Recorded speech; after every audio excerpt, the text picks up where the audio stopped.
بسم اللہ الرحمن الرحیم۔ حضرت خواجہ معین الدین چشتی اجمیری رحمۃ اللہ علیہ۔ آپ رحمۃ اللہ علیہ کا اسم گرامی معین الدین تھا اور لقب غریب نواز۔ آپ رحمۃ اللہ علیہ کی ولادت باسعادت سجستان کے شہر میں بمقام سنجر سن 537 ہجری میں ہوئی اور وصال مبارک 92 ایئرس یعنی کہ 92 سال کی عمر میں 6 رجب بروز پیر سن 633 ہجری کو ہوا۔ وصال کے وقت لوگوں نے دیکھا کہ پیشانی پر لکھا تھا حبیب اللہ مات فی حب اللہ، کہ اللہ کا دوست اللہ کی محبت میں فوت ہوا۔ آپ رحمۃ اللہ علیہ نے سینکڑوں مشائخ کبار سے ملاقات کی۔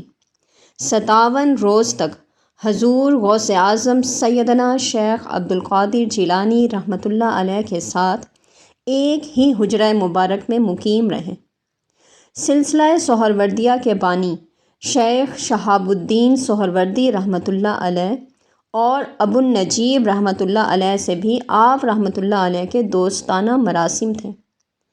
آپ کی نظر کیمیا اثر تھی اور اس سے لاکھوں ہندوؤں کو توحید کی حلاوت اور چاشنی ملی اور حلقہ بگوش اسلام ہوئے۔ جب خواجہ غریب نواز رحمۃ اللہ علیہ حج بیت اللہ کے لیے حاضر ہوئے تو روضہ رسول صلی اللہ علیہ وآلہ وسلم پر حاضری کی سعادت بھی نصیب ہوئی۔ آپ رحمۃ اللہ علیہ کو نائب الرسول کے لقب سے سرفراز کیا گیا اور ہندوستان کی سرزمین کو تبلیغی مرکز بنانے کا حکم ملا تو لاہور کے راستے اجمیر شریف کی طرف روانہ ہوئے۔ قیام لاہور کے دوران 6 ماہ تک حضور قدوۃ الاولیاء زہدۃ الاصفیاء حضرت علی حجویری رحمۃ اللہ علیہ کے مزار اقدس پر قدموں کی جانب چلہ کشی کی اور فیوض و برکات حاصل کرنے کے بعد فرمایا: گنج بخش فیض عالم مظہر نور خدا، ناکساں را پیر کامل کاملاں را رہنما۔ حضرت سلطان الاولیاء خواجہ عثمان ہارونی رحمۃ اللہ علیہ کی 8 سال تک مسلسل خدمت کرتے رہے۔ فرماتے ہیں کہ اس دوران نہ دن کو دن اور رات کو رات سمجھا، نفس کو ایک لمحے تک آسودگی اور راحت نہیں پہنچائی۔ جہاں پر بھی مرشد کامل تشریف لے جاتے، آپ کا جامہ خواب اور توشہ سفر سر پر رکھ کر ساتھ ہو جاتا تھا۔ میری یہ خدمت شرف قبولیت کو پہنچی اور اس کے نتیجے میں مجھے نعمت عظمیٰ مل گئی۔ حضرت خواجہ رحمۃ اللہ علیہ کو اللہ رب العزت نے نہایت سوز و گداز والا دل عطا فرمایا تھا۔ جب کبھی کوئی عبرت کی بات ہوتی یا عذاب قبر کا ذکر ہوتا تو آپ رحمۃ اللہ علیہ بے اختیار گریہ کناں ہو جاتے۔ اپنی مجالس مبارک میں بعض اوقات اللہ جل شانہ کی عظمتوں کا حال بیان کرتے ہوئے یا رسول اکرم صلی اللہ علیہ وآلہ وسلم کا ذکر مبارک کرتے ہوئے بے اختیار رو پڑتے۔ حضور صلی اللہ علیہ وآلہ وسلم سے آپ کو بے پناہ عشق تھا۔ جہاں کہیں بھی حضور صلی اللہ علیہ وآلہ وسلم کا اسم گرامی آتا، بے ساختہ آپ کی آنکھیں پرنم ہو جاتی۔ ایک مجلس میں آپ رحمۃ اللہ علیہ نے ارشاد فرمایا: جو شخص رات کو باوضو سوتا ہے تو فرشتوں کو حکم ہوتا ہے کہ جب تک وہ بیدار نہ ہو اس کے سرہانے کھڑے رہیں، لہٰذا فرشتے اس شخص کے سرہانے کھڑے ہو کر اس کے حق میں دعا کرتے ہیں: اے پروردگار، اپنے اس بندے پر رحمت نازل فرما، یہ نیکی اور طہارت کے ساتھ سویا ہے۔ آپ رحمۃ اللہ علیہ کی مجلس میں عارفوں کا تذکرہ شروع ہوا تو فرمایا: عارف اسے کہتے ہیں جس پر روزانہ انوار الہیہ کا نزول ہوتا ہو اور جو اپنی عقل سے ہزارہا رموز و اسرار کا انکشاف کرے، ہر وقت عشق الہی میں مست اور بے خود رہے، اٹھتے بیٹھتے سوتے جاگتے ہر لمحہ یاد الہی میں مصروف رہے، حتیٰ کہ ایک پل بھی اس کی یاد سے غافل نہ ہو۔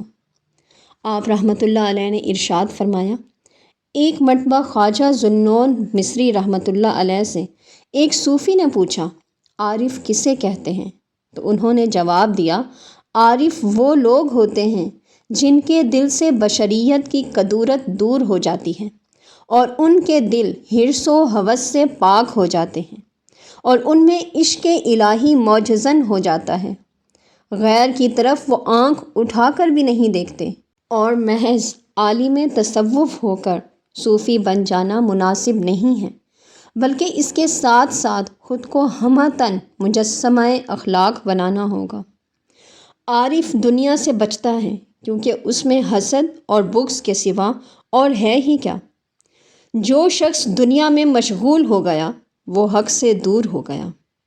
اور فرمایا، اسی طرح ایک مرتبہ حضرت خواجہ حسن بصری رحمۃ اللہ علیہ سے کسی نے عارف کی نشانیاں پوچھیں تو آپ رحمۃ اللہ علیہ نے جواب دیا، عارف وہ ہے جو دنیا سے غرض نہ رکھے اور جو کچھ اس کے پاس ہو وہ راہ حق میں لٹا دے۔ ایک مجلس میں آپ رحمۃ اللہ علیہ نے فرمایا، عارف کے لیے 3 چیزیں ضروری ہیں: ہیبت، تعظیم اور جہاد۔ گناہوں سے شرمندہ ہونا ہیبت ہے، اطاعت کرنا تعظیم ہے، اور اللہ کے سوا کسی پر بھی نظر نہ ڈالنا جہاد ہے۔ اور مزید فرمایا، ایک مرتبہ حضرت شیخ داؤد طائی رحمۃ اللہ علیہ اپنے حجرے سے باہر تشریف لائے تو آنکھیں بند تھیں۔ ایک شخص نے حضرت سے آنکھیں بند کرنے کا سبب پوچھا تو فرمایا، میں نے 45 سال سے آنکھیں کھولنا ترک کیا ہوا ہے تاکہ سوائے دوست کے کسی غیر پر میری نظر نہ پڑے، کیونکہ دوست کے سوا کسی دوسرے کو دیکھنا شرط محبت نہیں ہے۔ پھر فرمایا، قیامت کے دن اللہ سبحانہ و تعالی ارشاد فرمائے گا کہ ان لوگوں کے اعمال جانچو جو میری محبت کا دعویٰ کرتے تھے لیکن غیر کی محبت میں راحت پاتے تھے۔ ایک موقع پر آپ رحمۃ اللہ علیہ نے ارشاد فرمایا، صحبت کا اثر ضرور ہوتا ہے، اگر بد بھی نیک صحبت میں بیٹھے تو نیک ہو جاتا ہے، اور اگر نیک بری صحبت میں بیٹھے تو بد ہو جاتا ہے۔ لہٰذا جس نے بھی اچھا پھل پایا نیکیوں کی صحبت سے پایا۔ اہل سلوک کے نزدیک نیکوں کی صحبت نیک کام کرنے سے بہتر ہے، کیونکہ نیک کام کرنے کی ترغیب نیکوں کی صحبت سے ہی میسر آتی ہے، اور بروں کی صحبت برے کام کرنے سے بدتر ہے۔ ایک مرتبہ ارشاد فرمایا، قیامت کے دن عاشقان الہی کو اللہ تعالیٰ ارشاد فرمائے گا، تم سب جنت میں داخل ہو جاؤ۔ وہ عرض کریں گے، الہی ہمارا مطلوب حقیقی تو تیری ذات وحدیت ہے، تجھے پا لیا تو سب کچھ مل گیا۔ بہشت تو انہیں عطا ہو جنہوں نے اس کی خاطر تجھے اللہ جانا اور تیری عبادت کی۔ پھر خواجہ غریب نواز رحمۃ اللہ علیہ اس کی مزید تشریح ان الفاظ میں کرتے ہیں کہ جو لوگ اپنی مرضی اللہ سبحانہ و تعالیٰ کے سپرد کر چکے ہیں انہیں بہشت اور اس کی نعمتوں سے کچھ سروکار نہیں ہوتا، ان کا مطلوب حقیقی تو رب کریم ہی ہوتا ہے۔ ایک بار فرمایا، عاشق رسول کا دل محبت کی آگ میں جلتا رہتا ہے، لہٰذا جو کچھ بھی اس دل میں آئے گا جل جائے گا، کیونکہ آتش محبت سے زیادہ تیزی کسی آگ میں نہیں۔ ایک مرتبہ ایک مجلس میں خواجہ غریب نواز رحمۃ اللہ علیہ نے ارشاد فرمایا، جس شخص میں 3 باتیں ہوں تو سمجھ لو وہ اللہ کا دوست ہے۔ اول، سمندر جیسی سخاوت، دوم، آفتاب جیسی شفقت، سوم، زمین جیسی تواضع۔ ایک مرتبہ فرمایا، محبت کی علامت یہ ہے کہ فرما بردار بن کر رہو، اس بات سے ڈرتے رہو کہ محبوب تمہیں دوستی سے جدا نہ کر دے۔ اور فرمایا، لوگ اللہ تعالیٰ کا قرب اس وقت حاصل کر سکتے ہیں جب نماز کو اس کے جملہ حقوق و آداب کے ساتھ ادا کریں، کیونکہ مومن کی معراج تو نماز ہی ہے۔ ایک مرتبہ حضرت خواجہ غریب نواز رحمۃ اللہ علیہ نے ارشاد فرمایا، اہل طریقت اور اہل سلوک پر کچھ چیزوں کی پابندی کرنا از حد ضروری ہے۔ پہلی، معرفت میں حصول کمال، دوسری طلب مرشد، تیسری محبت و ادب، چوتھی رضا و خوشنودی، پانچویں فضول اور لغو چیزوں سے اجتناب، چھٹی تقوی اور پرہیزگاری، سات استقامت شریعت، آٹھویں فاقہ و کمخوری، نو صلاۃ و صوم کی پابندی، اور 10 خلق سے عزلت و دوری۔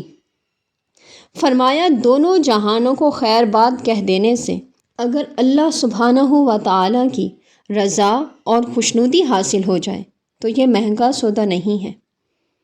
ایک مرتبہ فرمایا حجاج کرام کعبۃ اللہ کے ارد گرد جسمانی طواف کرتے ہیں، لیکن عارفین الہی دل سے عرش کے گرد طواف کرتے ہیں اور دیدار الہی کے شوق میں ہمتاً مستغرق رہتے ہیں۔